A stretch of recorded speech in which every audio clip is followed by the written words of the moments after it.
বৃহস্পতিবার প্রতাপগড়ের ঋষি কলোনির অঙ্গনওয়াড়ি সেন্টারে পোষণ মাসের আয়োজন করা হয়। Tripura commission for protection of child রাইটসের উদ্যোগে এই অনুষ্ঠানের আয়োজন করা হয়।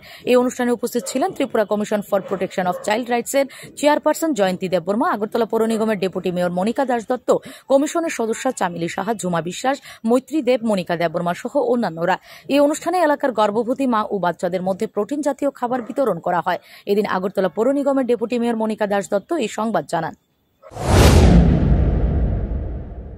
আজ তেরোপতর্গ বিধানসভা 43 নম্বর ওয়ার্ডে 1 নম্বর এবং 2 নম্বর ঋষিদাসপাল যে অঙ্গনওয়াড়ি স্কুল, সেই স্কুলের আওতায় যে গর্ভবতী মায়েরা আছে এবং স্কুলের অঙ্গনওয়াড়ি স্কুলে যে ছোট ছোট শিশুরা আছে তাদের মধ্যে ত্রিপুরা রাজ্যে চাইল্ড কমিশনের পক্ষ থেকে পুষ্টিকর খাবার বিতরণ করা হয়েছে।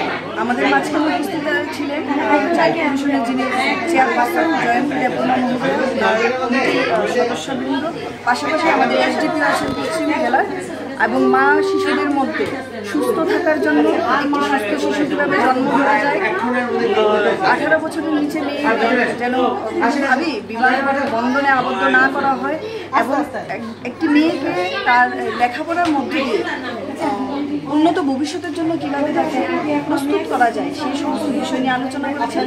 এবং সত্যি আজ ঋষিদাসপাড়ার মা এবং শিশুরা অত্যন্ত আনন্দিত যে ওনারা এসেছেন এবং ওনাদের মাঝখানে বিভিন্ন খাবার বিতরণের মধ্যে দিয়ে ওনাদেরকে বুঝিয়েছেন যে উন্নত ভবিষ্যতের জন্য পড়াশোনার পাশাপাশি পরিবেশও সুন্দর থাকা অত্যন্ত প্রয়োজন।